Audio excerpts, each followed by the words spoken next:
Good evening and thanks for joining us tonight. Remember the census survey you filled out last year? Well, the results show us that for the first time in North Carolina, the Hispanic and Latino population topped 1 million. 15% of that million live right here in Mecklenburg County. That is 153,000 people. And that number is a 52% increase since 2010.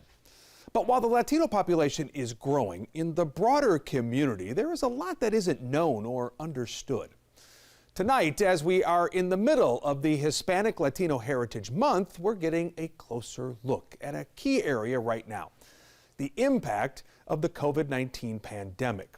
We are seeing the results of a survey done by the Camino Center. More than 500 people answered the survey questions. 90% were immigrants from 20 different countries. 32% were U.S. citizens, 20% were undocumented. And here are some things we learned about all this. 25% of those who responded had COVID.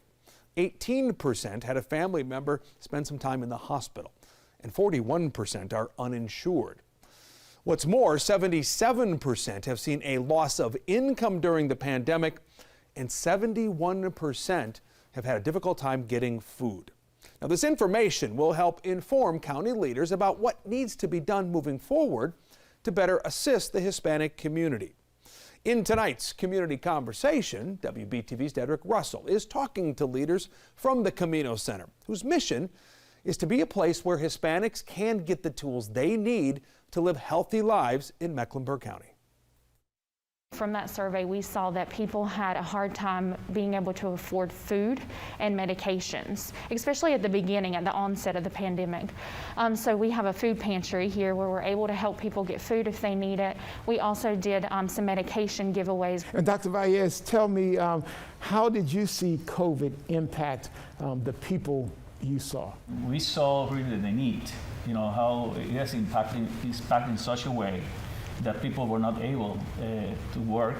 There were a lot of Latinos that or Hispanic that will work on restaurants, and those were, of course, closed, at the beginning of all this. And what we heard from them is that they felt a lot of stress as a result of the pandemic, and there's a number of reasons why.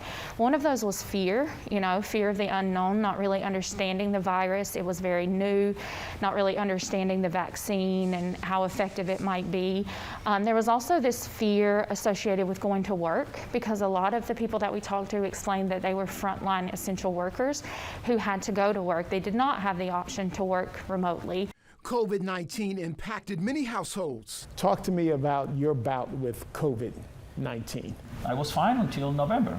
The week before, the same week of election day, I started feeling sick. I have had flu. Being a pediatrician, I had flu, in the past. But this was like having six flus at the same time. I was there laying down there, having all the symptoms that they mentioned. For COVID, the taste was gone, my desire to eat was gone, intestinal issues, fevers, everything. So I have to lay down on the couch for almost 2 weeks. I went once to the ER because I was having some difficulty breathing. They did some chest x-rays, all that stuff, and they said, you don't have any pneumonia, you can go back. So there was really, as we know, there has been no definite definition of the treatment or what is going to be the protocol. So by that time, it still was even nothing about protocols.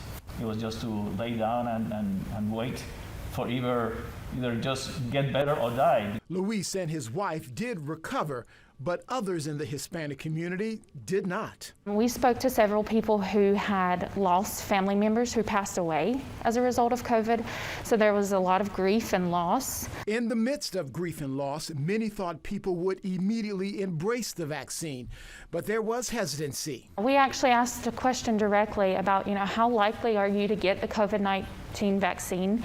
And, more than 60% of them said that they were likely to get it. But we asked a follow-up question that was, do you feel like there are any barriers that prevent you from getting the vaccine? And what we saw is that a lack of trust in the vaccine. Health insurance was also listed as a barrier. You don't actually need health insurance to get the vaccine, but I think that speaks again to the misinformation that these people might be receiving. So a lot of people cited that as a reason for, or a barrier, because they don't have insurance. Almost all of the patients here at Camino Clinic are uninsured. So they felt that that was a barrier. And Louise, talk to me about the people who you've talked to.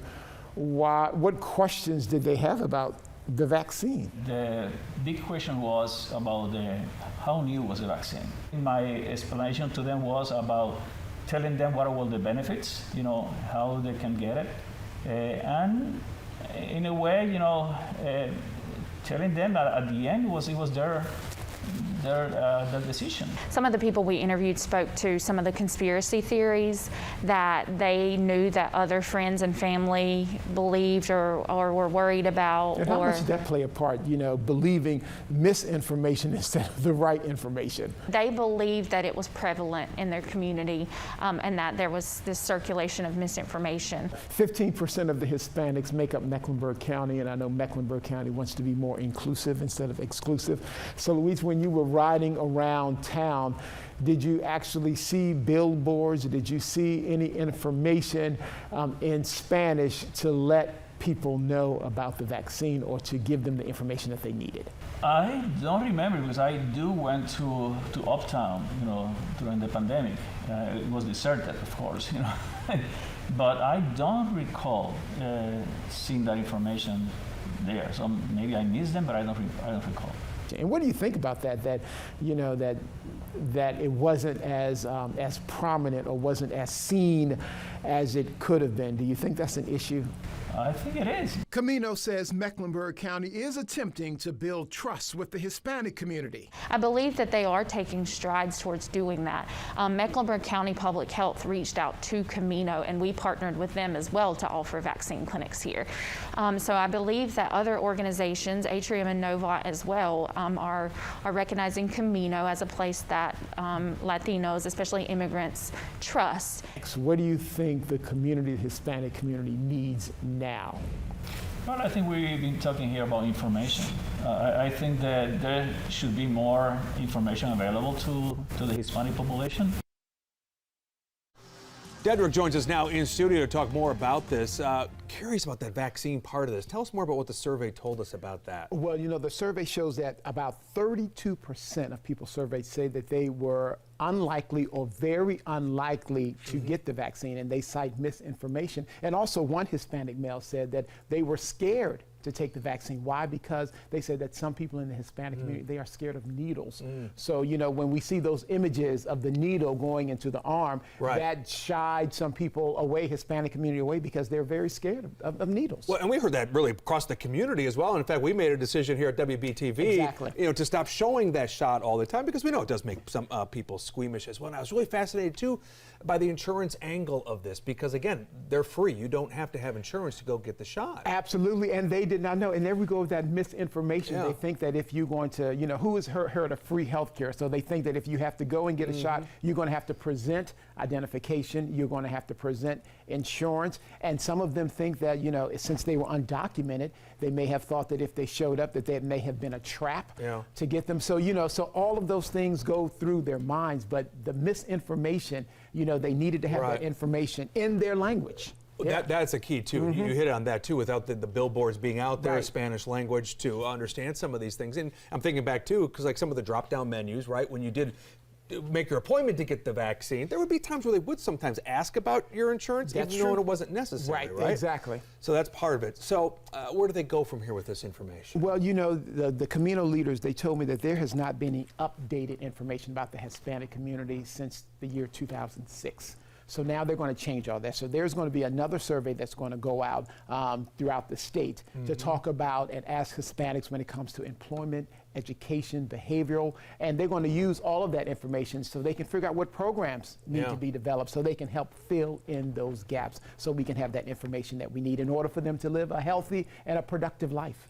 There's underrepresentation certainly right now in city and county government, right? Exactly. There's no one of Hispanic descent who holds a political office here. And some people in the Hispanic community, they are concerned about that because they believe that they don't have anybody at the table to express their concerns, then they may get left behind and left out of the Someone who may have said, hey, let's put up some Spanish language billboards around town. And the county did say that they were going to do that, but is it as prevalent? Is it as prominent? Right. Don't know. Great information, great story. Dedrick, thanks for coming by tonight, as always. We're bringing you these community conversations with Dedrick every Friday at 7:30. You can watch more of his conversations right now. They're streaming on all of our platforms, so just search for WBTV on Roku, Apple TV, or Amazon Fire. Dedrick, thank you.